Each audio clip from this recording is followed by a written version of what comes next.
La Chine est le premier pays émetteur de touristes au monde, avec 162 millions de voyageurs hors Chine continentale et des dépenses annuelles estimées à 227 milliards de dollars en 2018. La France compte 2,2 millions de visiteurs chinois, pour une dépense annuelle moyenne de 4 milliards d'euros. C'est incontestablement le pays d'Europe qu'il préfère. En Pays de la Loire, la clientèle chinoise se range à la 13e place des clientèles étrangères en termes de part de marché, derrière les Canadiens et devant le Japon.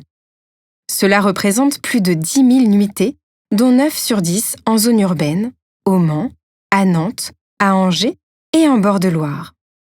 Ces touristes arrivent principalement de Paris ou via des circuits qui les emmènent au Mont-Saint-Michel ou dans le Val-de-Loire. Quel est le profil de nos visiteurs chinois ? Jusqu'à présent, pour les touristes chinois, le voyage était avant tout un signe de réussite sociale et l'aboutissement de plusieurs années d'épargne. Mais la structure du marché émetteur évolue. Les primo-partants, voyageurs inexpérimentés, continuent à préférer les voyages en groupe, standardisés et plus rassurants. C'est notamment le cas pour les retraités, qui voyagent hors saison et pour lesquels le facteur prix reste essentiel dans le choix d'une destination. Aujourd'hui, ce sont les voyages semi-indépendants qui ont le vent en poupe. Beaucoup de groupes sont désormais constitués sur des bases familiales ou affinitaires. Ces évolutions récentes sont le signe du basculement d'un tourisme de groupe vers un tourisme plus individualisé. Ces voyageurs sont plus expérimentés et recherchent plus de personnalisation et de flexibilité durant leur voyage. Quant à la croissance du marché émetteur chinois, elle repose essentiellement sur les millénials, moins de 35 ans. Ils viennent en couple ou entre amis, ont les moyens de voyager et sont ultra connectés. En France, ils comptent déjà pour 40% du total des visiteurs annuels. Plus aventureux que leurs aînés, ils sont à la recherche d'expériences authentiques et d'une immersion culturelle forte.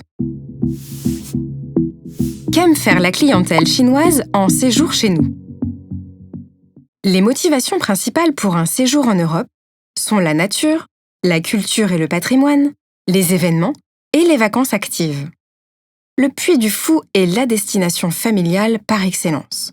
Un ensemble d'activités qu'ils aspirent à pratiquer avec davantage d'autonomie et dont ils partageront les indispensables photos sur les réseaux sociaux.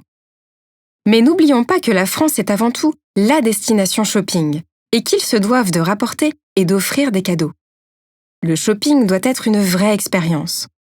Il se fait de préférence en groupe, dans les grands magasins et les outlets. Les produits de beauté, les bijoux, le vin français ainsi que les grandes marques, moins chères qu'en Chine, sont très appréciés. En complément, les nouvelles marques, la visite d'entreprise et l'artisanat régional peuvent répondre aux attentes des plus jeunes. Pensez à faciliter les services associés aux achats, la détaxe, ainsi que le paiement avec la carte China Union Pay ou avec les solutions mobiles Alipay et WeChat Pay. Ils sont indispensables, car le paiement mobile est une norme pour les Chinois. Quelle exigence pour les repas et l'hébergement ? Le repas est le moment convivial par excellence pour les Chinois, mais ils n'aiment pas s'attarder à table. Ils mangent de bonne heure, et le premier repas de la journée doit être copieux et salé. Et je vous recommande de préparer quelques exemplaires de menus agrémentés de photos, ainsi qu'une version traduite du plan de la ville et des lieux à voir.